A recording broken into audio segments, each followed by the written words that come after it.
It's the Locked On Podcast Network, your team every day. What's going on, everybody? Welcome into an afternoon edition of Locked On NFL Sunday. We are live, and not only is it an afternoon edition, it is a Super Bowl edition. We are here, Super Bowl Sunday. We made it. You've got myself, Ross Jackson, at Ross Jackson Nola on Twitter, host of Locked On Saints, as well as Cody Roark, at Cody Roark NFL, host of Locked On Broncos. We are here with you every Sunday today. No exception at all. Cody, how you feeling, man? Hey, man, I'm excited that we are here. This is Super Sunday. This is the biggest moment of the year in the National Football League. Two teams, they ran the gauntlet. They tried to figure out how to put themselves in a position to be here, and we have a juggernaut matchup on tap.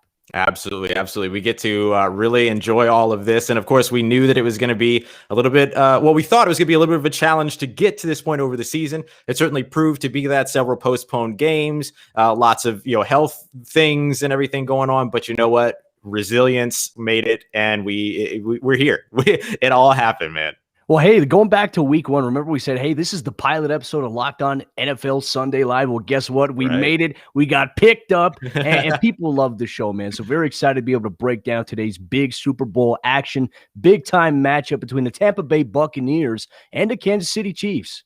Yeah, absolutely. It's going to be a huge game, of course, with the Super Bowl, and we have our guests with us today that are going to be with us for the entire hour. Before we introduce them, want to remind you that wherever it is that you're watching, whether it's on Periscope, on Twitter, Twitch, YouTube, Facebook, that you can drop comments at any time. We'll pick them up in the chat, try to get your questions in as well. We'll get them answered. We have our two local experts here to help break down this matchup. And don't forget that whoever your favorite team is, whether it's the Kansas City Chiefs, Tampa Bay Buccaneers, or otherwise, we have you covered, not just in the NFL, but NBA and on here at the Locked On Podcast Network. Yeah, buddy, we got you. No matter where it is, no matter what team you root for, we got you covered here wherever it is that you get your podcast.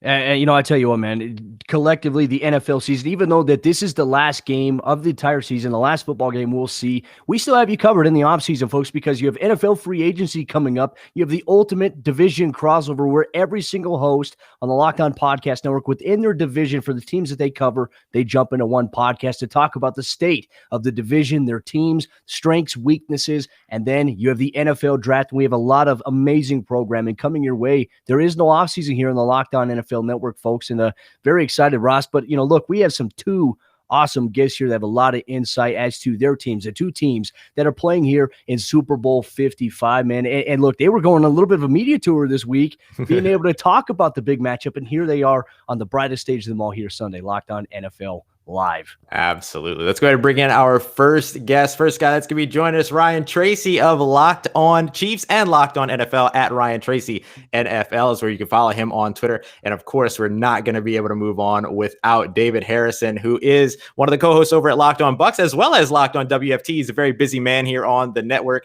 You can check him out on Twitter at DHarrison82. Guys, thank you so much for joining us and for being here with us, man. Morning anyway. You got the pregame jitters going on here, gentlemen. But obviously, Ryan, David, thank you so much for jumping in here on our Super Bowl preview show. Obviously, a lot of work collectively put in by both teams that you guys cover in your markets. That's led here. A lot of adversity. It wasn't an easy road, so to speak, for not even the Chiefs, not even the Tampa Bay Buccaneers, but they're here today. So thank you, gentlemen, for joining us here today. Yeah, man, it's been a long road to get here. So, Ryan, let's start off with you and the Kansas City Chiefs. What does it feel like to be at this place and to have made it here on February 7th, the Super Bowl, just a few hours away? You ever seen that movie with Denzel Ward called Deja Vu? Yeah. Oh, yeah. I'm right back there. It's kind of fun. It's something that you always hope for when you come off of a Super Bowl. You're like, yeah, but we all know like the hardest thing to do is probably not win a Super Bowl. It's go back to one. Right. So it's been a very, very long road. And I know this team has like put so much into this. It's been difficult this whole year. Like there'll always be an asterisk for the COVID year, right? But to do that on top of going back to back, like that's, hey, win, lose, draw, a torrential downpour, whatever happens. It's an accomplishment. Absolutely. David, what about you, man? What does it feel like to be here and to be covering the Super Bowl team? Yeah, I mean, it feels good. And I think that my microphone falling is symbolic of the slow start that sometimes the Buccaneers have gotten off to this season. But as per usual, we recover, we get things back on track, we get the threads in the right place, and we're good to go. And I think that's how the Buccaneers have looked at this season is nothing is going to defeat you as long as you react appropriately. There you go. Well, gentlemen, the first thing I want to start off with you here today is there is a road to this destination, right? Super Bowl. And on this road for both teams, they encountered each other earlier on in the season. And so I kind of want to get both your perspectives here. Ryan, first off for you, I mean, even in that first half where the Chiefs had, Patrick Mahomes at 350 yards passing, Tyreek Hill over 200 receiving, we saw just that dominant offensive output there. And then the second half, David, we saw the Buccaneers defense and Todd Bowles adjust a little bit. What is it that you think that these teams learned about each other from the matchup? First off, starting with you, Ryan, what do you think that Kansas City learned about Tampa Bay? And then vice versa, we'll flip it to you, David. What do you think that the Tampa Bay Buccaneers learned about the Chiefs that could help them in this matchup tonight? So you say they've met before. Okay. I'm glad that you bring that up because I've been saying that all week. Like, hey, this is not a mystery here. They've seen each other. They've gone up against each other. JPP has rushed against Mike Remmers. Okay, let's get it out there. But yeah, there's a lot that you can take away. And I think honestly, for these two staffs in particular, as well as the quarterbacks, it is, hey, I've seen the base before. I do believe that neither team put out their entire game plan in that first meeting, having the hope that they'd be able to do this again. But I do feel like you can kind of cross some things off. Like, hey, Todd, single high in man on Tyreek Hill is probably not something you want to do, at least not to start the game. Maybe you toss it in there, but it's about the evolution of a game plan, right? And I think a lot has to be taken away from that game, particularly those individual matchups. Maybe not across the line because the lines have changed enough. Mm-hmm. And I want to get into that later, but I think the secondaries versus the receivers is going to be really interesting.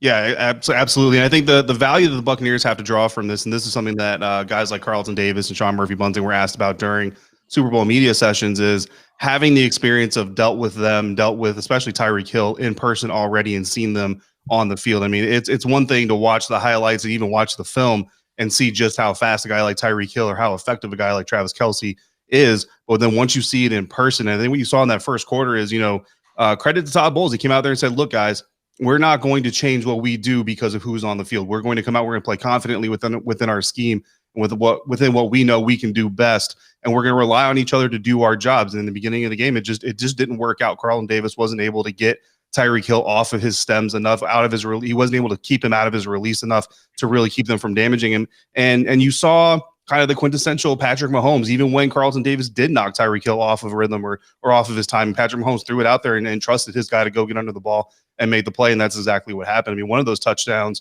Carlton Davis was actually in really good position and had really good coverage. Just one of those throws and catches that doesn't matter how good of a DB you are in the NFL. That play was not going to be defended because of what Mahomes and Hill presented to the defense. And I think that in the beginning, it's kind of, we're going to rely on what we do. We're going to rely on our game plan. The offense wasn't doing all that well either. Doesn't give them a lot of opportunity to adjust on the sideline and kind of make those shifts in what they're trying to do. And so when you saw the offense finally start to put some things together, put some drives together, you can get some points on the board. You saw the defense kind of shift focus and adjust. But like Ryan said, the Chiefs also weren't coming in and saying, okay, let's counter this now by doing this, because they kind of knew we might see each other down the road. So right now, let's kind of keep doing what we're doing because we know we're still in a good spot. And then if we have to, if they force us to, we'll do some other things. But because of the lead they jumped out to, they just never had to do that. Tony Romo predicted it too. I mean, he even said after the game, he says, hey, Jim, I think we're going to see these two teams here once again. And guess what? They're on the call for the action here today. This is a great Sunday, folks. I'm excited. But obviously, thank you. I mean, thank you for your insight on that. I think that definitely that first matchup is going to be very revealing to see who's adjusted and how they can adapt, to some of the changes. Because then again, when you make these adjustments, you're always going to have the other side or the other coaching staff, which is Andy Reid, Eric Bieniemy. They're going to say, okay, how can we adjust to maybe what we think they're going to adjust to, and how can we counteract? That's going to be the fun part about this game. It's a chess match ultimately between these two coaching staffs. Yeah. Absolutely. And speaking of those coaching staffs, actually, I think that's a good place for us to go next. We kind of talked about it before we came out on the air, but some very talented coaches on both of these sidelines. Who's got the coaching edge? David, why don't we start with you this time, and then we'll go over to Ryan. Yeah, I mean, when you look at both coaching staffs, I mean, they're both proven. They both have great track records going even from beyond or before they were with their current teams. I mean, I don't know that I could stack each of them next side by side and say that this coaching staff is just the better one. I think if you're an owner in the NFL and you have the opportunity to hire either of these staffs, either of these head coaches, you're a blessed person. So when I answered this question earlier this week, I kind of leaned on, I said, it's not always about the driver. Sometimes it's about the vehicle. And so when I look at both of these vehicles, offensively, I do think that the Kansas City Chiefs, I think if you list like the top 5 offensive players in this game, I think the Chiefs probably have the top 2 or even 3 out of those top 5.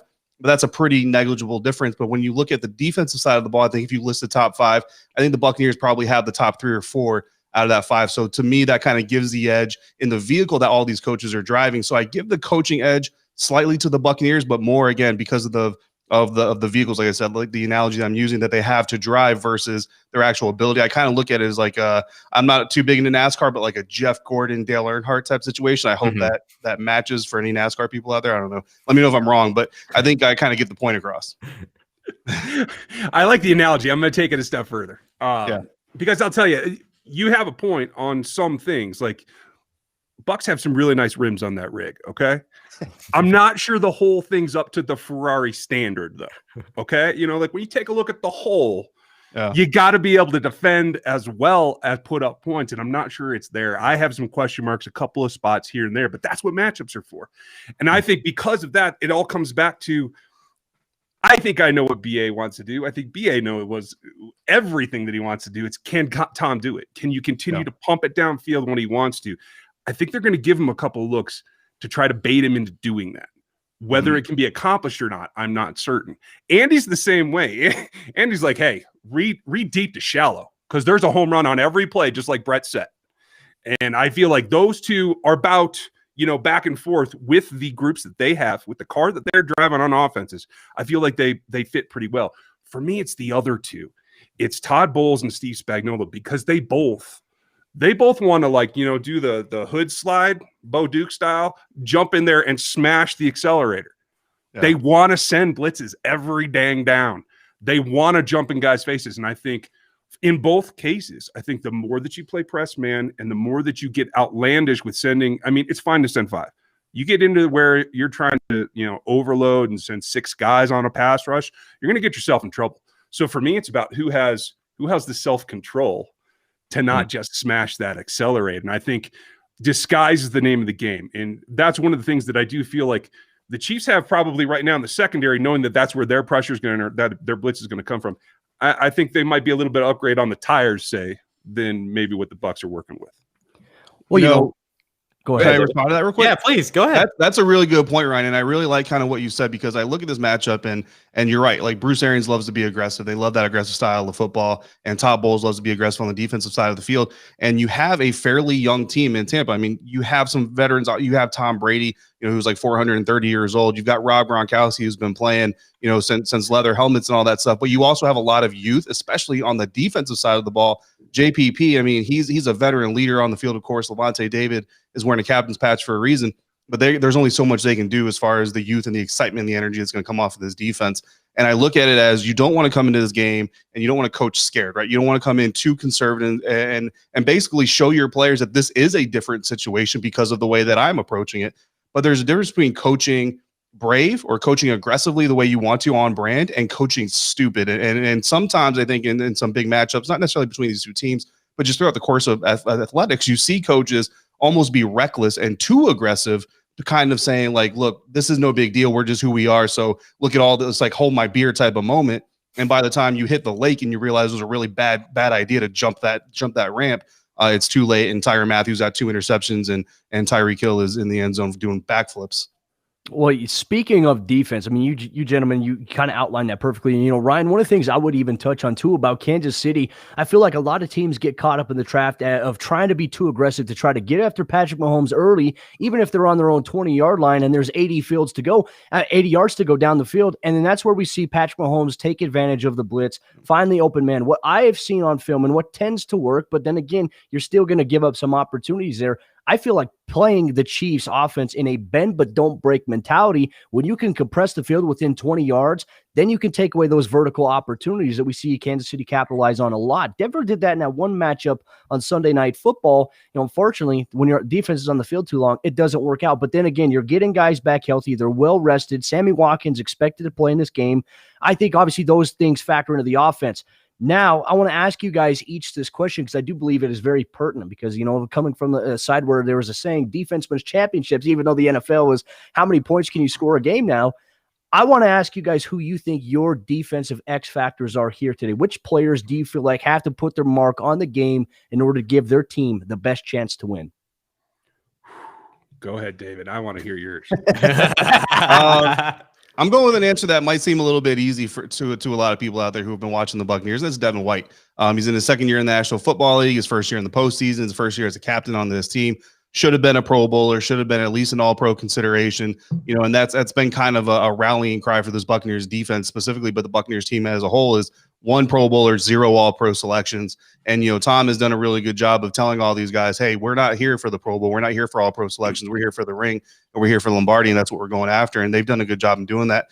But there's still kind of a little bit of we need to come out here and prove it mentality amongst all these guys. And I think Devin White's a big part of it.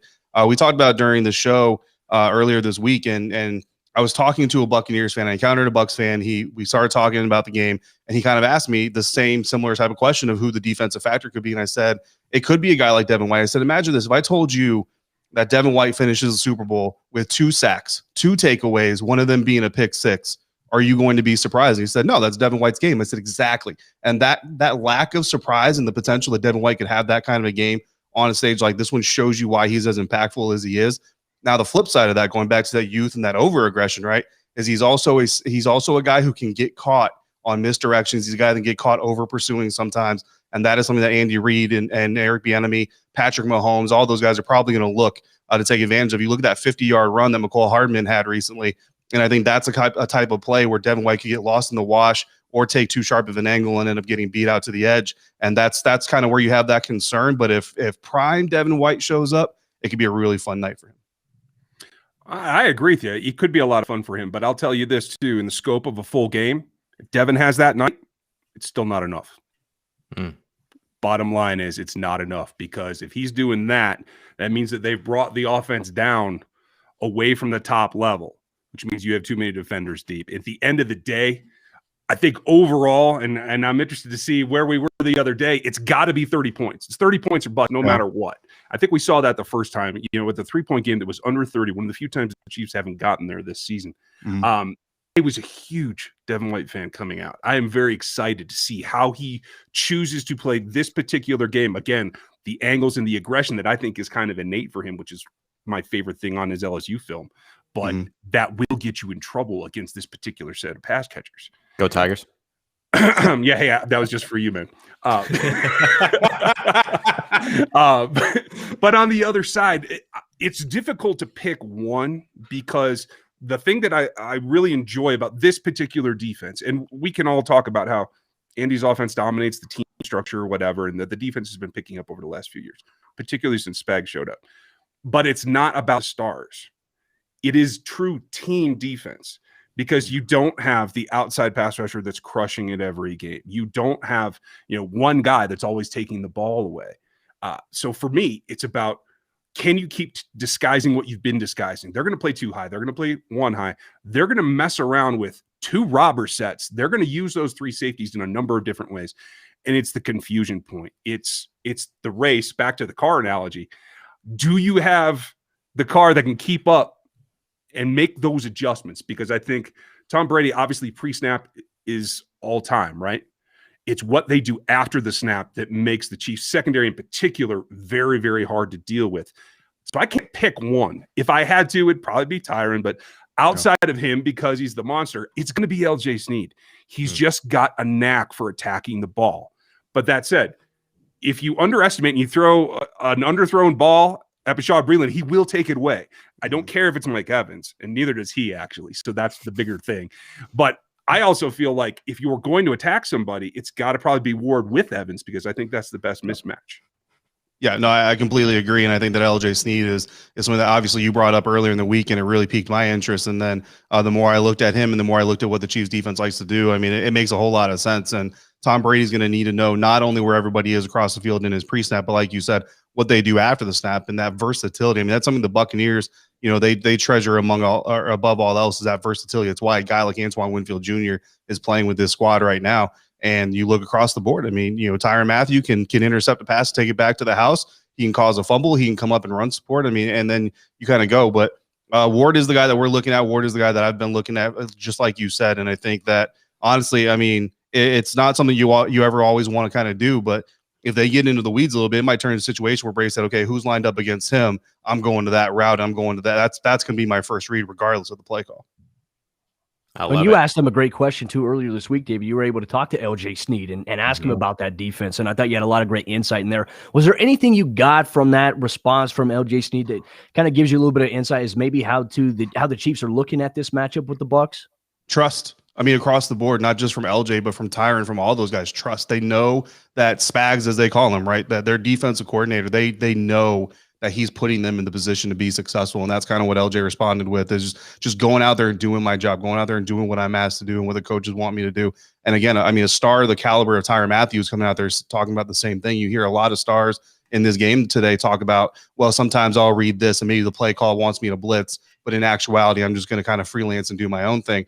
And that works out great. I mean, I was watching NFL Network this morning, and you hear James Harrison talk about Kurt Warner talking about how James Harrison was actually supposed to blitz on that classic interception, that 100-yard interception return, but he got stuffed. So he said, you know what, I'm going to ad lib, I'm going to fall off. And then you have that magical play that ends up helping the Steelers win the Super Bowl. That's what a lot of superstars do. And that's not necessarily saying that Harrison didn't trust the play call per se, but this team and what I heard across the board is they all trust in their coaches, they all trust in their scheme, and they're going to execute what they're asked to execute because it's gotten them this far. I think it's key. And I think you bring up Tyrann in particular. Tyrann, like when he came to town, they brought him in to not only be, the X factor safety nickel guy, but to lead this defense. And so one of the first things that he did was get with Spags. And that relationship is at the foundation here. And he is allowed to roam and just attack what he sees. Sometimes, there's always plays where that's going to bite you. One of the reasons the Raiders were actually able to pull off a legitimate win against this team is for a route that he jumped. It wasn't quite right. So there is that freedom, but LJ, I think, is learning, and it's funny because people ask me all the time, why do you call him LJ? That's what Spags calls him. Okay, so yes, I know his name's Legarius. Sorry. But what he's able to do is not to that point. He is still playing in his role, but his role can be anything. If you go back to his La Tech film, he can play safety. He can play nickel. Obviously, for a kid that started out really hot in his rookie season out on the outside, to get hurt and come back and they're like, oh, by the way, you're not going back to that position. You're going to be our nickel guy now.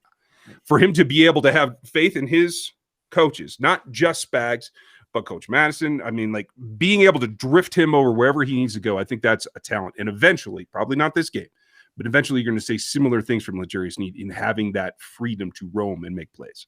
Yeah. I think you will see that. I think that's absolutely right. And I love the focus towards the defense that we've been able to have here, because so often when we talk about these two teams, particularly the Kansas City Chiefs, we focus so much over on the offensive side. But just to kind of broaden our understanding of the defense a little bit, I want to go ahead and roll a clip from a good friend of ours, Benjamin Solak, at Benjamin Solak on Twitter, who covers Locked On NFL Draft for us, as well as over at the Draft Network, does a lot of great work here, where he talks about some of the things that you've all highlighted: the safety play, the secondary, the communication, team communication. And David, you pointed specifically as well to what this team does, what the Kansas City defense does after the snap. So here's a little bit on all of that from Benjamin Solak. And then when we come back, I want to hear a little bit from Ryan about how, what you observe in seeing this, how common is this sort of man-match scheme, and how does it play a factor into today's game? And then David, a little bit from you too, in terms of how it compares to what we might see from the Bucs defense throughout this game as well. So here's Ben to take it away for us. Second-year Chiefs safety Wallen Thornhill playing perhaps the best ball of his career against the Bills last week is critical for Steve Spagnuolo's defense. They lost him in the postseason last year to an ACL tear. He was unhealthy for a lot of the season. Now he's rounding out into form. With him and Tyrann Mathieu, the Chiefs are able to play split field man match coverage, which is really precise, really awesome stuff. Split field means that these 3 defenders down here will be responsible for these 2 receivers in man match coverage, and these 4 defenders up here will be responsible for these 3 receivers, again in man match coverage. Different set of rules up top, different set of rules on the bottom. That's split field. What does man match mean? We hear that thrown around a lot. It means we're in man coverage, right? We got man coverage alignments across the board. However, the player for whom we are responsible in man coverage may change relative to the route distribution. We'll take a look at an example, see what that means. This is Charvarius Ward here at the bottom of the screen. He's in man coverage on John Brown. So John Brown runs a route, Charvarius Ward matches him, man coverage. Nice and easy. However, Charvarius Ward's also going to vision the number 2 receiver, Gabriel Davis. He's going to look at him. And in the event that Gabriel Davis runs an outbreaking route, Charvarius Ward, who was in man coverage on John Brown, will now be man cover on Gabriel Davis. So who he covers changes relative to the route concept. And that's what we see here. Charvarius Ward, man coverage on John Brown, man coverage on John Brown. There's the outbreaking route from Gabriel Davis. I'm going to let go of John Brown, and I'm going to go play man coverage on Gabriel Davis. All these 3 players have to work in tandem for the man match ideas to work. So Tyrann Mathieu, who's going to be reading the same routes as Ward, understand here's an outbreaking route, here's a vertical in-breaking stem from the receiver to the outside. I'm responsible now for that player, John Brown, in man coverage. So he closes down on this in-breaking route. We see Josh Allen right here separates. He wants to throw this, but Tyrann Mathieu's matched the route, and that's the instincts, the intelligence, the aggressiveness of Tyrann Mathieu. But the same thing is true of Juan Thornhill, and that's why he's critical. We're going to have these 4 defenders. This is true man coverage up top. These 2 routes here will get matched by these 3 defenders. And so as we run the play, this is Juan Thornhill reading number 3, this corner reading number 3. And as he stops and this number 2 route breaks inside, Juan Thornhill knows, just like Mathieu knew, I'm now responsible for this route in man coverage. Can't hand it off to Tyrann Mathieu across the field. This is man coverage. So he's going to get on top of the route, see Josh Allen release, closing on the catch point with explosiveness, play with length, and get the pass break up. So Juan Thornhill, critical to playing split field man match coverage. All right. So great breakdown there from Benjamin Solak at Benjamin Solak on Twitter. Again, you can find him Locked On NFL Draft as well as at the Draft Network. So Ryan, let's start with you. When you look at this and you see this breakdown, how common is this for the Kansas City Chiefs, and how does it factor into today's game? It is fairly common. It's been more so in the last half of the season. They are starting to use it. And let's be real, man match is truly zone. You're passing routes off to each other, and that's something that takes, I think, that chemistry portion of it. Juan is one that is kind of a quiet dude. Like, you don't hear from him much. He's not much in the press, but he has been slowly building. They got to the point where, hey, his ACL was better. They got him back on the field. Up until the bye week, he was playing a good percentage of snaps, 70-80% of the defensive snaps. And then they said, whoa. We got to knock this down a bit. We're going to make him more situational. And post-bye, they knocked his snap count down quite a bit, and it was all for this concept because he got hurt last game of the season last year, and they need him. Ben is absolutely right. He is key to allowing this defense to be what it is by having him over the top of it. They were concerned about his snap count, about wearing him out, and so they reduced everything, and he's actually been picking up every single playoff game. And at this point, if you have him on the field, you can let Dan Sorensen come down and attack a nice blitzer out of the nickel linebacker spot too, by the way. You can let Tyron roam, and that allows Tyron to have somebody his back he trusts, and he can go jump route and do what he needs to do. If Juan Thornhill isn't able to do this, this defense has to become all pressure because you don't have the ability to overlap, pass things off, and actually have the intelligence to get it done. Juan Thornhill, because of the injury last year, I think lost out on a lot of accolades he should have received. He's the best free safety, maybe the best safety period out of his entire draft class. And in this second year, he's taking a step forward. He allows them to do what they need to do. Great.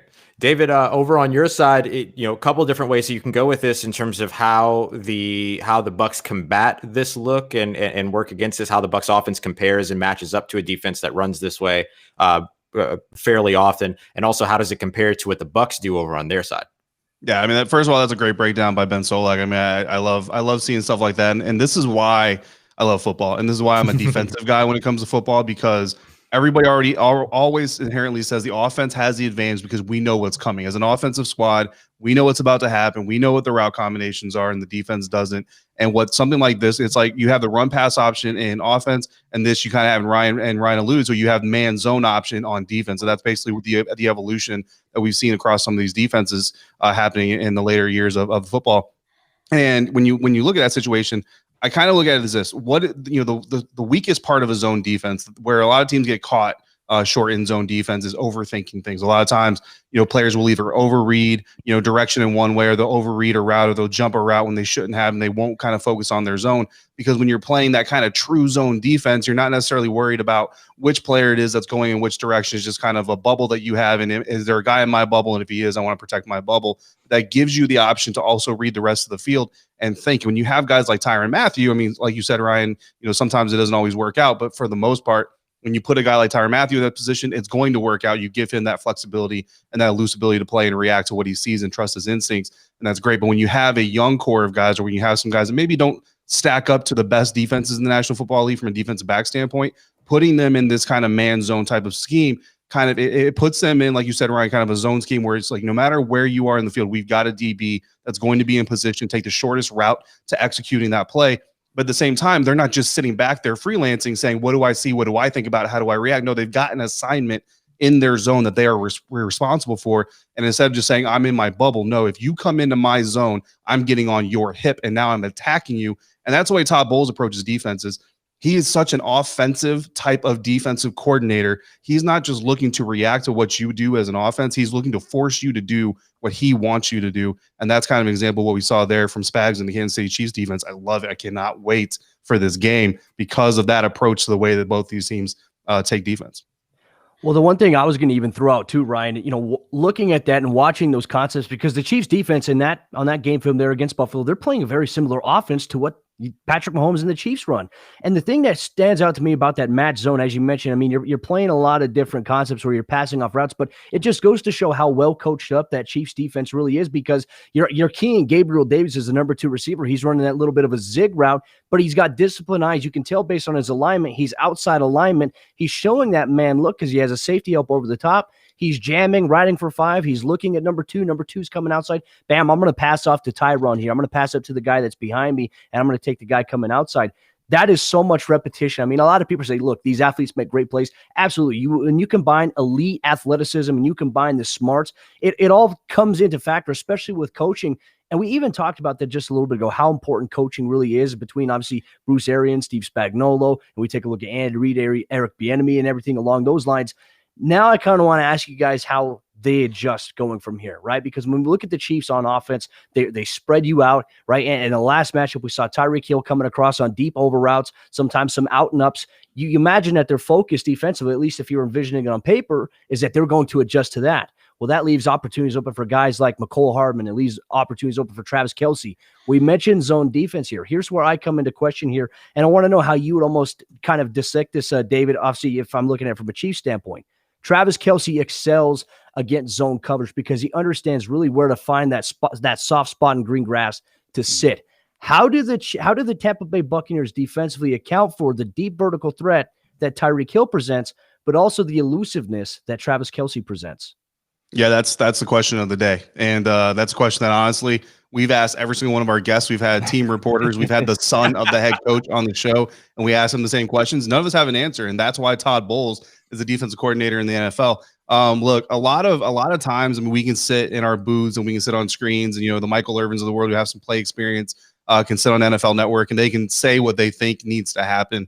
There is no right answer for the Kansas City Chiefs offense. That's just bottom line, period, point blank. There is no right answer for the Chiefs offense. What you've got to do is prevent them from absolutely taking over the game. And that's really all you can do. And then hope that your offensive side, your offense is playing complementary football and putting up points. And Cody, you talked about it earlier. I mean, bend, don't break. And the Buccaneers defense has been very bend, don't break lately. Now, a lot of that was attributed to the absence of Vita Vea. He is back now. He was not present in the first game against Kansas City Chiefs. So we'll see how much of an impact that really has. But I still think, even with Vita Vea back, as much as I love him, this pass rush and the defensive front, you're not going to stop the Kansas City Chiefs. Like that's just bottom line. If you can keep them under 30, it's a good day. And that's what the goal has got to be. And how do you do that? You keep them from scoring touchdowns more than they score field goals. So you're probably going to see the Chiefs get into the 30. I wouldn't be surprised, honestly, if there's 10, 11 possessions in this game. I wouldn't be surprised to see the Kansas City Chiefs get inside the Buccaneers 30, 9 or 10, or even all of them, to be quite honest with you. But can the Buccaneers force the Chiefs to kick 3 field goals? If you can force the Kansas City Chiefs to kick 3 field goals in those situations, then you're giving your offense a chance. And Tom Brady, Mike Evans, et cetera, they can put up points. It's about those matchups like we already talked about on the Chiefs defense side of the ball. But that's where it's just going to be punch for punch, and it's a true heavyweight bout. And kind of like going back to Ohio State, Alabama, the first team to not score a touchdown might be the one that gets in the most trouble. I'm just hoping that the team that falters doesn't falter as badly. No tough Portland on the field today. Oh, you're going to be all right. You're absolutely right about kicking the field goals. Anytime that you kick a field goal, and I think this comes back to the aggressiveness, anytime in this game that they kick a field goal, they're allowing themselves to be beat just a little bit easier. I don't expect any field goals out of the Tampa Bay Bucs in this game. I expect every fourth down to get taken. That said, it is very difficult, and I think it comes down for the Bucs trying to defend the Chiefs. I think it's about creativity. And the thing that I love about both of these defensive coordinators is that I think they both had their tries at head coaching, and I think they'll both probably get another shot. Yeah. But I like them both where they are. This is where they are the best, in my opinion. And I think it's about not just doing, okay, what are you going to do? Are you going to throw a cover 6 at them and try to take half away? Are you going to try to double Tyreek? Especially with both 10 and 87 out there. And you'll hear teams talk about this if you ever watch the mic ups. That's what they're concerned about. So how do you get creative and try to play over the top against those two, or in Travis's case, in that medium crosser kind of area, but not allow Hardman to take advantage of you, or Sammy to take advantage of you, or God forbid you let Patrick run, which I don't think is going to be a big problem this time. There was a report this morning that he is going to have offseason surgery for his turf toe. But he said he does feel that he's able to run and execute his offense. So that said, I think it's going to be, again, about disguised aggression for Todd Bowles. And I have a lot of faith that he's going to do some things that we haven't seen on film yet. I do like the way that he goes about it. And I think the X factor is that you have Devin White, and his athleticism allows him, if they break out and Travis is lined up in the outside slot, maybe he's the 2, maybe he's the 3. I think they have to be comfortable walking Devin out there. Because I think the one thing you can do with a powerful linebacker like that is try to prevent Travis from getting off the line. If I'm a defense coordinator, that's what I'm doing. I mean, I'm going back to, North Dallas 40, and I'm punching somebody in the mouth every single down. Because if you don't do that, if you don't at least impede their progress off the line, I think you put yourself in a negative position. You talk about running defense with an offensive mindset. I mean, you depending on what side of the line he's lined up on, obviously you chip Travis Kelce, so to speak, coming out into his route. You have JPP. Yeah, you're going to rush the passer, but on your way out, you're going to throw a shoulder into the chest of Travis Kelce and help out Devin White or Levante David, whoever is in coverage. Yeah, that's a very good idea. Of course, the problem with that is as soon as the Chiefs see that happening, they're just going to run McCole Hardman on drag or something like that. And now that gap and that hesitation that you have is going for a 50-yard completion. I mean, it's such a fun thing to look at. And one reason why I'm happy to be on this end of football instead of Todd Bowles' end of football, because I don't know if I can handle it. I like what you said, and I think that's a good strategy we should see, is that chipping with the pass rush, because one thing that is effective, if Patrick doesn't feel that pressure immediately, he will drift back. Yeah. So if you delay that rush and you feel that you have a matchup, and this is, again, why I go back to Shaq Barrett, I think having the bigger impact in terms of pass rush today, I think that kind of sets Patrick up to almost be like, hey, I can go back here. They're not coming, and then bam, they're in his face. Again, it's about the gamesmanship, I think. Yeah. Well, Ryan, even talking about that too, sometimes you mentioned the depth. I mean, sometimes Patrick Mahomes' depth, he gets to about 10 to 12 yards back behind the line of scrimmage at times. I mean, how does that placate towards maybe what, Kansas City can capitalize on, especially against aggressive defenses? I feel like that's where the mix comes in. And, David, you mentioned Vita Vea. One thing I've noticed about him on film, when the Bucs had the number 1 defense in the NFL before his injury against Chicago, they'd line him up in a zero tech, slant him across the center guard face, and that's where they'd send Levante David or Devin White. But then you have to have that backside edge contain, which is going to be by JPP and Shaquille Barrett. Now, a matchup I'm looking at here, and I know we got some really awesome things we're about to get into, Shaq Barrett versus Mike Remmers. I mean, Shaq Barrett had talked about it leading up this week when he was in Super Bowl 50 with the Broncos. He talked about all week long just how Von Miller's focus was coming into that game. And who did Von Miller have to go against? He went against Mike Remmers, and obviously we know the outcome of that. And Mike Remmers said it this week that he's a completely different person. For me, I'm really looking at how that could also factor into the success or failure of some of these plays.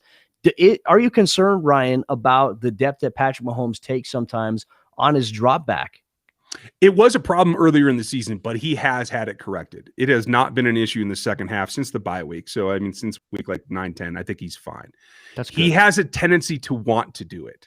So he's made himself better about realizing if he truly can or not. It is about feel with him, as is everything else about his game. It's about his feel.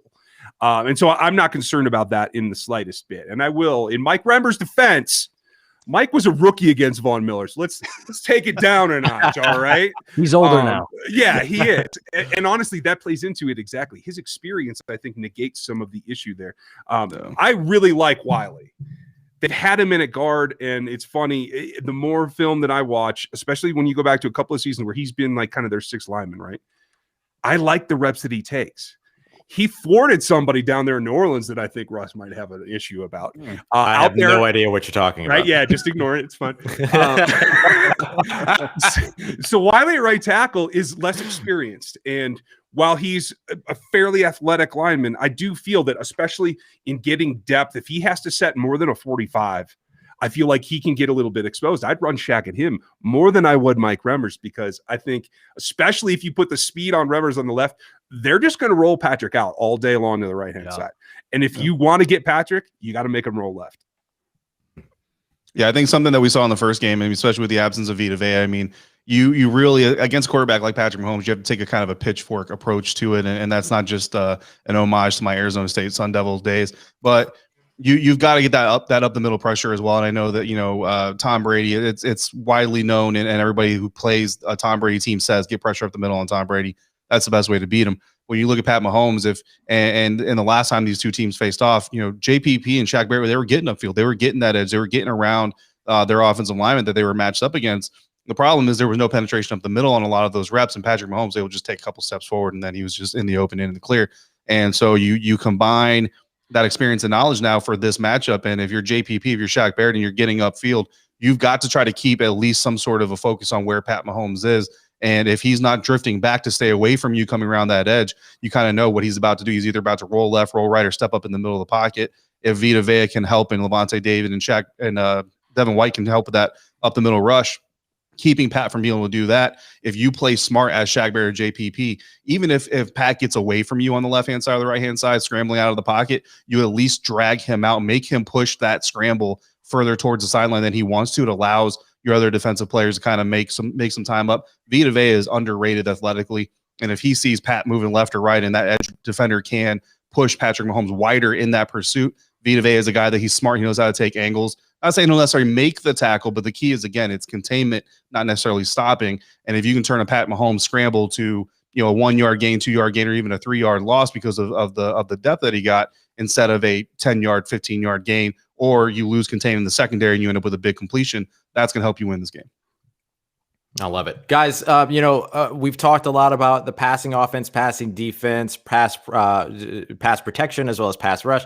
You guys have talked a lot over the course of this week about battles in the trenches. I kind of want to look at that from another angle as well and talk a little bit about the running game for both of these teams. There's a lot of conversation about the passing offenses on both of these sides.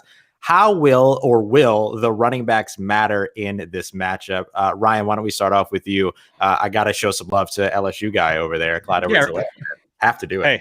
Hey, I love this narrative, and I love to fight it. Mm-hmm. Running backs do matter. They're not what they were. As a former fullback, I have issues saying they don't matter, because obviously it's a new game. It's not the eye. The fullbacks are not involved anymore as much as they should be, in my opinion. But it does limit what you do. It is now in this league running to set up the pass out of a pass formation so that you're not swapping out personnel.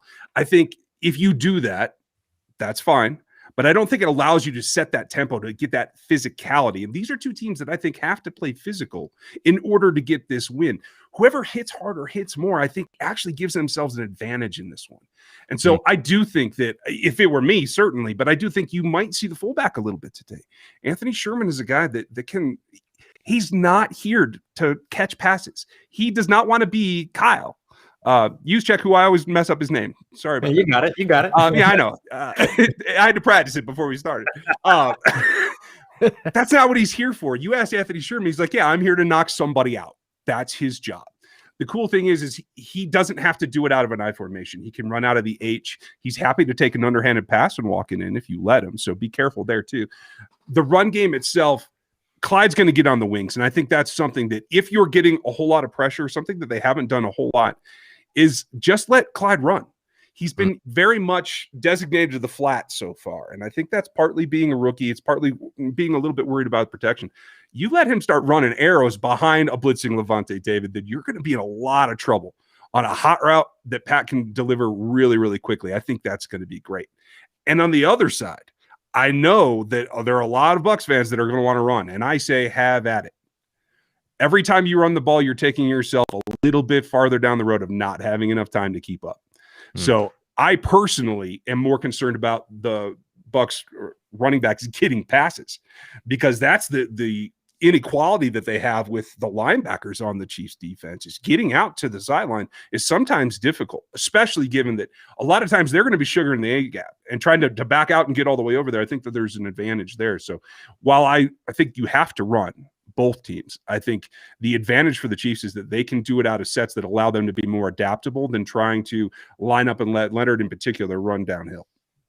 Absolutely. David, before we take your answer, I just want to make sure that I acknowledge how much fullbacks matter and welcome everybody to today's episode of Locked On Fullbacks. Thank you. Very important to me because I love a fullback. Fullback. No, but David, we could talk about running backs in multiple forms when it comes to the Tampa Bay Buccaneers, because there's a stable of them back there that can do a little bit of everything in terms of running the ball, catch the ball out of the backfield, and even in pass protection. How will the running backs matter for Tampa Bay today? Yeah, I mean, I think since the bye, right? So the big story for Buccaneers fans is that Patrick Mahomes is the last quarterback to beat Tom Brady. Tom Brady hasn't lost a game since he lost to the Kansas City Chiefs. And so this is kind of the culmination. This is the final stage boss battle, to get that redemption, so to speak. The big bad Patrick Mahomes stole the princess, and now Tom Brady is going to get it back. So what we've seen since the Buccaneers have come out of their bye is that they've actually dedicated themselves to the run a little bit more. They haven't abandoned the run as quickly as they did in the weeks prior to that loss to the Kansas City Chiefs, and of course going to that historically bad running performance or lack of dedication to the running game against the New Orleans Saints, Ross, that I'm sure you remember fondly. They've made a concerted effort to get the running game involved, and they like to do the whole hot hand thing, which I'm really not a fan of. I hate when I hear coaches say they're going to ride the hot hand, but that is what they're going to do. And I think they're going to start probably with Leonard Fournette. Ronald Jones is obviously going to get in there, and it's really going to be a matter of which running back can affect the Chiefs defense the best, and that's where they're going to roll. That's who they're going to roll with for the rest of the game. So whether it's that power with Leonard Fournette, or whether it's a little bit more slash and dash with Ronald Jones, and then like you said, Ryan, getting the Buccaneers running backs involved in the passing game. We've seen them have some really good plays. We've seen them have some really bad drops, and those are going to be problematic if Leonard Fournette and Ronald Jones can't help out Tom Brady in the passing game. It's going to prevent the Chiefs defense from having to honor them as receivers, and it's going to make life difficult across the board. But I do think in the beginning we're going to see a little bit more run game than maybe most people are expecting. I'm pretty sure in the first 5 plays we're going to see a shot. We're going to see a downfield shot from this Buccaneers offense. But I do still think that you're going to see a nice dose of the run until they're basically forced to kind of get out of it. And I think part of that intention is going to be to shorten the game a little bit. I mean, Patrick Mahomes can't score 10 touchdowns if he doesn't get 10 possessions. So if you're looking to contain the Chiefs offense, really, and you can say this about a lot of offenses, the best way to do it is to keep them on the sideline. If the offense isn't playing, they can't hurt you, right? Now, a lot of that depends on the tempo of the game, right? So if the Buccaneers come out and score 7 points in their first 3 possessions and the Chiefs get 21, well, you're not worried about shrinking the game. You're worried about extending the game at that point, going to Ryan's point. But you don't need to catch up until you need to catch up. So until they do, I do expect to see a nice dose of Fournette and Rojo to see which one's more effective. And then if they can make that happen, it'll go a long way. And then from the Chiefs side of the ball, I look at the Green Bay Packers, and in the first game, Matt LaFleur admitted after that big loss to the Buccaneers that they abandoned the run too quickly.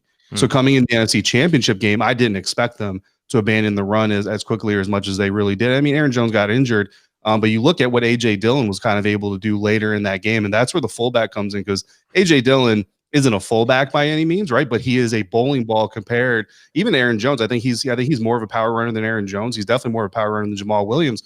And A.J. Dillon was doing a little bit of damage against that Buccaneers defense. And if the Packers had found A.J. Dillon that NFC Championship game a little bit earlier, things might have gone a little bit smoother for them. And in that first week, or in that first matchup in the regular season between the Packers and Bucs. Had they not abandoned the run, maybe they would have stayed in that game a little bit better. In that first quarter, when the Packers jumped out to their lead, they did it in large part due to big plays from Aaron Jones and Jamal Williams. So with the Chiefs and with that fullback, I love fullbacks. I love Kyle Juszczyk. I love that approach to football. Look, if Sherman can make some headway and if he can do some damage against that Buccaneers defense, I wouldn't be surprised to see Andy Reid say, you know what, we're going to keep pounding it. We're going to keep hitting you in the rib cage, and then eventually you're going to have to shrink the field on your defense, and we're going to take advantage of it over the top. It's exactly what they did against the Bills in their regular season matchup as well. And I do agree. It's about adaptation. And just a guilty acknowledgement. When I play online Madden, I play with a team that is 11 A.J. Dillons. There you go. I love it. And you know what, Ryan? I think you're 100% right. This game is going to be won on physicality, and it's across the board. And I know when you think of these two offenses, you think probably a little bit more finesse because it's the deep ball, it's the passes in stride, it's the catches, by Scotty Miller and Tyreek Hill running down the field. But I think that what's really going to dictate the outcome of this game is the 50-50 balls. It's the receivers and tight ends who go out there and outmuscle their defenders to get to the ball first, or the defenders who outmuscle their offensive counterparts to get to the interception, or who's able to get a fumble here and there. And what really concerns me, I know we're not talking about this right now, but what really concerns me in this game is only the third phase, and it's the special teams ability the Chiefs have versus the Buccaneers. Kickoff's like 4 hours away. We got time. I will say this. I mentioned this the other day, and I agree with you, the physicality, especially at the catch point. And I got asked somewhere, and I can't remember where it was, and it made me stop and think, if we all know whoever wins this game, their quarterback's going to be the MVP, right? Unless something goes drastically wrong. But I will say this, if there's one non-quarterback that has a shot to do it, I think it's Mike Evans. Yeah. Because if the Bucs are able to keep up and outscore this Kansas City offense, I think it has to run through Mike Evans. Not just for the jump balls, but we saw him get loose. We saw him defeat a route at the initiation of it. I think he made one cut, got out to the outside, right? And that was one of the touchdowns in the first matchup. So it's not just, hey, I'm going to loft it, go grab it, because I think we've seen that, not pay off for Tom as well. But if anybody's got to do it, I think that offense has to maximize Mike Evans. Yeah. Yeah. And when I look at the Chiefs side of the ball, I think Travis Kelce. I mean, Tyreek Hill obviously has the opportunity to put his stamp on this game. But if Tyreek Hill puts his stamp on this game, it's because the Buccaneers defense done messed up, to keep it PG. But Travis Kelce is the guy that you could even be in position. I mean, you could have Levante David, Jordan Whitehead, Devin White. You could have bracket coverage on. You could do everything in the world, and Travis Kelce can still make you pay. And then, we've seen it time and time again through Travis Kelce's career. The more he is doing, the more it impacts the soft middle of that defense. And if the Buccaneers are forced to stop bringing blitzes from Devin White, from Levante David, and all those guys in order to try to stop Travis Kelce, that's only going to make things worse. So I think Travis Kelce definitely is a guy to watch for a Super Bowl MVP if it's not Pat Mahomes. Or Tom Brady. Or Tom. Yeah, well, talking about the Chiefs. He's got enough. It's fine. Oh, man. Guys, Cody, do you have another question before we get to predictions? I feel like we have covered every nook and cranny, every inch, every blade of grass on the field as it pertains to today. A lot of tremendous insight, but I'm excited to get into some of these game props. Yes. So, guys, we wanted to go ahead and take a look at some game props from our friends over at betonline.ag. So I'll read some of these out. There are going to be a couple of player ones that I'll give you all the options for, as well as Cody can lead us into some yes, no, swipe left, swipe right, tender style as we go through. So let's take a look at a couple of these from our friends over at betonline.ag, where, of course, if you use the promo code Locked On, you can get a 50% welcome bonus with your opening deposit. So let's start off here. Number of players for Kansas City and for Tampa Bay that score points in any fashion. So this would include field goal kickers kicking an extra point, as well as anything that you would imagine over on the offensive side or defensive side that walks into the end zone, for that matter. So that doesn't include, I believe, Patrick Mahomes throwing touchdowns, but if he were to run into the end zone, that would be him scoring points. So over 3.5 or under 3.5 for Kansas City. Ryan, let's start with you. Over all day long. Over. Who do you think scores? Let's see. Patrick, Travis, Tyreek, McCole, Clyde. There you go. And then, of course, you would have the field goal kicker in there somewhere as well, hitting an extra point. They don't need him. They don't all 2-point conversions. No, he may miss Bucker gets the day off. There you go. There you go. David, what about you? Over under 3.5 for the Bucs? Yeah, I'm gonna go over as well. I mean, I think you have too many weapons out there. I don't know that we see a Tom Brady quarterback sneak for a touchdown, but even still, either Fournette or Rojo. I mean, it could definitely happen, but I think either Fournette or Rojo is going to get one. I think either Godwin or Evans are going to get another.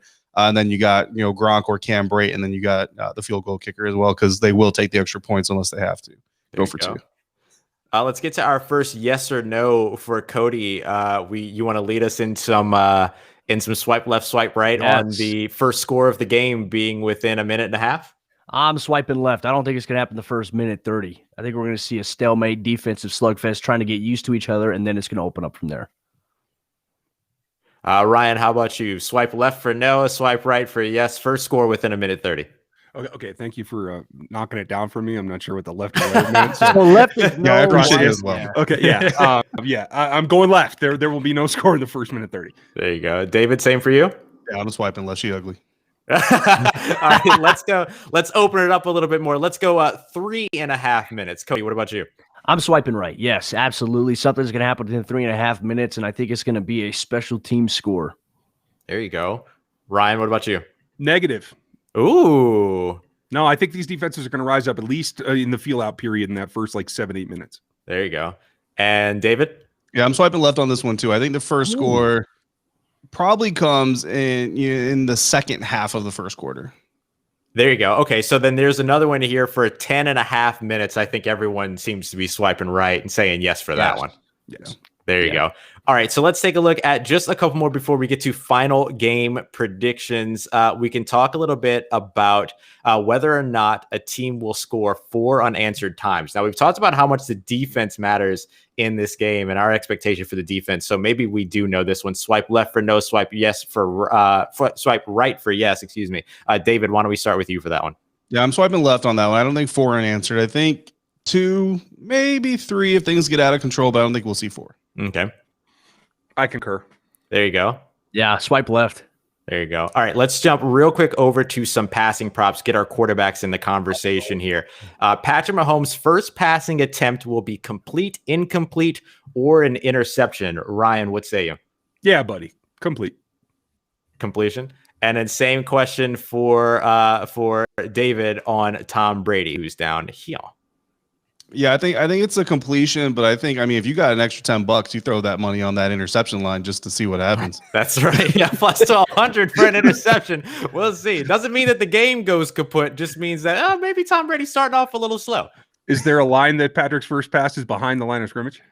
Oh, there's. I think that there might be one for pass yardage on first attempt. There might be one for that. But I'll tell you what there is. There is Patrick Mahomes' distance on his first touchdown pass over. Might be in play. Say that one more time. Oh, we have some technical difficulties. That's all good. Why don't we start? That pass might be in play. So. Oh, gotcha. Yeah, no problem. No problem. So I would go. That's tough. That's I'm gonna go one, right? I'm going to go with over. I think it's going to be a 16-yard pass. You heard it here first. There you go. David, what about you for that one? I'm going over. Over. I think if they get inside the 12, I don't think the Bucs are going to let them throw for a touchdown. There you go. And then for Tom Brady, we can kind of do the same thing. I think, 12.5 yards for the first touchdown pass, over or under. Yeah, same thing. I think it's over. I think the Buccaneers, they're going to be looking to strike from the 25-yard line in. There you go. All right, let's get to the last big one here, guys, before we jump into full-on predictions for the game. Who throws the first touchdown pass, Patrick Mahomes or Tom Brady? Cody, why don't we start with you? And let me read the lines for that one, too, just in case. Minus 140 for Patrick Mahomes, plus 110 for Tom Brady. I'm taking Brady on this one. I think it's going to be a little bit of a jolt to start off. Probably within the first 4 or 5 minutes it's going to happen. I'm going with Tom. There you go. I think Ryan, how about you? I think there's a Houston factor. This team is best when they're backed in to a corner, and I think maybe Tom does get that done, and that kind of lights the fire. There's one other thing we should talk about before we're done too. Oh yeah, absolutely. And what about for you, David? Yeah, I'm gonna go with Brady. I'm gonna go with Brady on this one. That's just what my gut says. All right, everybody going Brady for first touchdown pass. Ryan, what's the last one you want to hit before we get to score predictions? I do think there's going to be a touchdown pass Patrick throws where he starts counting afterwards. 2, I think, is what it's going to be.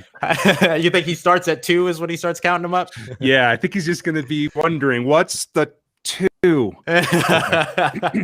I love it. David, do you have any other ones that you want to hit before we get to score prediction? Do we have a coin toss winner? Because you know what, I meant to actually check this before we recorded today, but the last time I remember checking, Tom Brady has never won when his team won the coin toss. Oh, interesting. I'm taking a look here. Yes, coin toss, heads -105, tails -105. Yeah, but we don't have a but winner. Not my I was team. hoping to see like which team would win. Yeah. Not my team. I remember that. I remember tweeting that out at a Tom Brady Super Bowl, but there's been so many. I can't remember if that was the last Super Bowl when he sent that out. So that was the last Super Bowl he sent out. That literally, yeah. I mean, I was actually kind of surprised. I'm not even sure why I looked into it, but Tom Brady at that point had never won a Super Bowl when his team won the coin toss. Wow. And I want to say it was his last one because I'm pretty sure I tweeted, "Congratulations, Eagles fans! You just won the Super Bowl." Nice. Is there a Tony Romo call for how many times it says, "Look here, Jim"? Like, there's got to be something there. There's not a look here, Jim, but there is a whether or not he'll mention his kids or children, or how many times, which is basically a yes or a no. All right, guys. Last one that I want to look at here: the color of the Gatorade poured on the winning coach. So, Ryan, if the Chiefs win, what can you tell us about the color of the Gatorade that would be poured on Andy Reid? What color do you think it would be? We have to remember, and I had this on good information from inside the organization, that Cam Irving and Damian Wilson, the guys who poured it last year, are very partial to orange. So I think I have to take the selection out of their hands. I'm going green. Oh, okay. Interesting. And then what about if the Bucs win, David?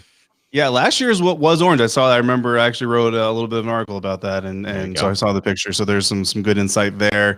Unfortunately, the Buccaneers have not dumped Gatorade in celebration in quite a while. I'm going red. I mean, it's the Bucs. It's Raymond James Stadium. I'm going red. I love it. I don't know what it is. I don't know why, but I think it's gonna be blue. I don't have any reason for that. I just feel blue for whatever reason. What about for you, Cody? I'm going to go with the green, yellow, lime. I think that's the standard of what we always see. It's easy to access. You can find it at any store. You can find it at 7-Eleven. You got to go with what's more accessible.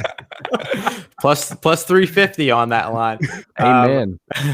All right, guys. Last thing, and a big thank you to our friends over at betonline.ag. We talked through a few of the fun game props, but now let's get to the nitty gritty here. You guys have done this before. You have talked about it all throughout the week. So let's get it one more time. We've got Kansas City Chiefs up against the Tampa Bay Buccaneers for the Super Bowl. BetOnline.ag. The spread is -3 in favor of Kansas City. Since they're favored, why don't we start with you, Ryan? What's your score prediction here? I feel pretty confident in the way it looked earlier, and especially now that I look at the weather here. I think the Tampa Bay Bucs fans are a little disappointed that there'll be no stopping the sopping of the ball for Patrick Mahomes. So I am going to stick with it. I think it'll be tighter than we imagine. It might be a seesaw back and forth. I do expect the Bucs to take the lead and the Chiefs to come back, but I think at the end of the day, it is a repeat for the Chiefs, 34-31. There you go. I could absolutely see it. You can't come into this game, and I think that's the thing that a lot of Buccaneers fans have been a little miffed about as the buildup is built. There are some Kansas City folks who just believe the Bucs don't have a shot, and I kind of stand by the fact that you don't back into or stumble into the Super Bowl. So of course they have a shot, even if they don't win, they have a shot. I've been surprising people all week, and shout out to our people at Tampa 10, their CBS affiliate in Tampa Bay. They did a good job reacting to my score prediction. I'm going to stick with it. I'm not going to back down the day of. It's going to be 42-38 Bucs. I've been saying all postseason, first team to 30 wins. I just feel like this is a juggernaut of a matchup. First team to 40 wins is where I'm going. Oh wow! You sure you don't want 50? 50 would be nice. 50 would be a very exciting game. Not for a defensive guy like me, but 50 would be a very nice game. But yeah. We're going to go 42-38 Bucs. That's what we're sticking. There you go. Cody, where are you going with this one? I've been leaning. I stayed up late last night, and I thought to myself in deep reflection as I sat there with my green tea, and I thought to myself, okay, this game is going to go one of two ways, right? And it really depends on the trajectory of the first quarter. Sure. I think that the Tampa Bay Buccaneers, I'm going to go with them. I'm going to go 35-34. And I think it's going to put them where the Chiefs are in a position to potentially win the game in the final moments. But something happens. 35-34. There you go. I'm going to take Patrick Mahomes and the Kansas City Chiefs to repeat. Perfect split. You need a tiebreaker. Yeah, I know, right? I'm sure we'll get one, in a few hours, we'll get our tiebreaker for sure. But definitely, I mean, look, I don't think that the Bucs come in here without an opportunity and without a chance. I think they deserve to be in this position, and they'll play like that. But I think that Kansas City, they were here just last year. They're ready to do it again. They're ready to be the first team to repeat in quite a while in the Super Bowl. So I'm excited for this game, and I think it's going to be a ton of fun. I am taking the over on that 55.5 to agree with everybody here with these score predictions, by the way. So, guys, any closing statements, anything else that you want to add before we wrap up today? David, why don't we start with you? Anything that you want to mention before we're out of here? It's been a lot of fun, and I'll tell you, the Buccaneers Super Bowl run couldn't have come with worse timing and really perfect timing as well. I mean, with COVID and everything, restricting everything and locking it down, it would have been a blast to be on hand for more of it, and on the field during practices and talking to these guys in person. But I've been blessed enough to cover this team for a while, and have talked to a lot of those players that are going to be on the field today, and guys like Will Golson who aren't necessarily as celebrated, but are the glue guys for that team and have been grinding for this for a long time, and Levante Davids of the world and all those guys. So just super happy to see what they're doing. It's a very emotional experience for Buccaneers fans. We've gotten a lot of voicemails, even though we've been into the weekend, and they know that we're not having shows with voicemails right now and playing them. They're just calling us to let us know how they feel about it and how much they appreciate what we do. And I think that's a testament to the entire network. Scott Smith, the senior writer and editor of Buccaneers.com, was on our show to wrap up the week and had a very touching moment with us where he didn't completely break down, but he kind of showed a little bit of emotion in what this game means to him and what these experiences mean from a human standpoint. It's bigger than a game. It's bigger than football, and it's been a pleasure to go down this road with all of you guys and with Ryan on several of our appearances, and Chris, your partner, and doing the crossover and everything. It's been a blast, and the off season is going to be what it is, but I'm ready to go out on top, hopefully. There you go. Ryan, how about you, bud? Yeah, it's been a blast, and I enjoy doing this show as well. This is the back and forth is the fun part for me, because everybody can have a take, and that's really what it is. It's a chess game, right? Back and forth and back and forth. Congrats. I want to start with the NFL, though. Yeah. I was one. I predicted the Chiefs were going to win the AFC West with a 12-2 record, because I didn't think they were going to get it all done. So to be here, to be on time for this Super Bowl, I think is a testament to both of these teams for keeping themselves healthy as much as humanly possible, as well as the league doing all this kind of underlaying infrastructure to get all the testing done. And I think it's not only great for this sport, I think it's also an example for other leagues that are going to adopt some of these practices. So it's definitely a weird year, but good for them. It's really been, in reflecting for us, for everything that we do as a network, as well as just the Chiefs show, it's been a long road, and so many things stand out. It's difficult to narrow them down, to tell you the truth. Sure. But and I know I'm going to go long, so hey, I'll just I will say that whatever happens here, the spot that you're in right now, for all of us to be not in the stadium, to be kind of all on an even keel, everyone at home, to watch what I think is arguably the greatest of all time. Sorry, Joe Montana, I'm still with you. Versus the greatest of right now. I think that's really what this comes down to. I think it's incredible. And I want to leave you with one other thought. Enjoy the ball game, but fullback for you. Hey, for you. shout out. Hey, Vita Vea has got a rushing touchdown in his record too, so let's not forget about him. There is a prop. There is a prop about whether or not Vita Vea will get a rushing touchdown in this game. So definitely something to check out. Cody, how about you, bud? Hey, I just want to say it's been a very, very fun and amazing NFL season. Now, even though the season doesn't end for all of us, I mean, we're still going to be putting out content every single day, even after the Super Bowl. Just a reminder, folks, too, Locked On NFL Sunday Live, we're still going to be here in the offseason. There's the biggest news of the week that happens with a variety of NFL teams. Ross, myself, and the local experts going to have you covered on the biggest stories as well. But just a reminder, if you were a fan of any team, whether it be NBA, college football, the NFL, the NHL, MLB, we have a podcast for you here on the Locked On Podcast Network that you can get on your favorite podcast providers, Apple Podcasts, Google Podcasts, and Spotify. Make sure you guys go follow those teams and hit that subscribe button for daily exclusive content all year long. The Locked On Podcast Network. Absolutely. You guys, it has been an absolute pleasure. Cody, it's been a pleasure doing this with you all season. Look forward to it. Not coming to an end anytime soon. David and I got to do our first in-person podcast not too long ago. We did an in-person crossover at the Senior Bowl, and Ryan has continuously come through here on the show and everything and shown support. So I appreciate all of y'all, as well as all of the local experts across, David Locke, everybody at the Locked On Podcast Network, NFL, college, and beyond. Appreciate everybody for all the hard work, and appreciate all of you for supporting us and helping us be here every day. Don't forget that as you go through and watch the game, you can follow along at Locked On NFL Pods, at Locked On Chiefs, and at Locked On Bucs. We will have a halftime show as well. Myself and Cody, as well as Peter Bukowski and Brian Peacock, will be going live about 5 minutes after halftime it begins to kind of wrap everything up. A little casual, kind of having a little bit of fun. Probably talk a little bit about the food that we're eating as well. Not all breakdowns, but having a good time and talking a bit about the matchup for about 10 minutes. We appreciate everybody, all of you, for the support, all of our guests, everybody that has come through and has been around and has shared and has done everything. We appreciate y'all very much. Congratulations, you two, for being able to get the opportunity, as well as your co-host, James Yarko, as well as Chris Clark, getting to cover Super Bowl teams, and hopefully for one of you, a Super Bowl winning team as well. So we appreciate everybody for all the support and for being here. Cody, take us home, bud. Hey, let's all have a great game today. Let's enjoy it. That's one thing I'm rooting for. If you're a football fan, you're hoping for a damn good football game, and that's exactly, I think, what we're going to get on tap here. But thank you so much, ladies and gentlemen, for joining us